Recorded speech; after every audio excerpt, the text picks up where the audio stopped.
منین ہم اپنی مجلسوں میں اپنے گھروں میں عام طور پر حدیث قصہ پڑھتے ہیں برکت کے لیے.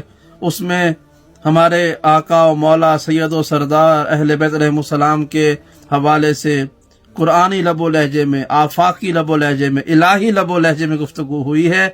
خدا اہل بیت کا تعارف کروا رہا ہے. آپ اس کو پڑھا کریں. حدیث قصہ کی سند کے بارے میں کوئی شک نہیں ہے. یاد رکھیے گا یہ دشمن کی سازش ہے. اس میں ہمارے اپنے بھولے لوگ بھی شامل ہو گئے کہ اس کی سند پہ اعتراض. کوئی اعتراض نہیں ہے. حدیث قصہ ایک بہت مستند معتبر حدیث ہے. یہ پوری روایت معتبر ہے. اس کی راوی جناب سیدہ ہے. اس میں یہ 5 شخصیات کا تعارف ہے. آیہ تطہیر کا شان نزول ہے. اس کو اپنے گھروں کی زینت بنائیں. اسے پڑھا کریں. محفل سجائیں.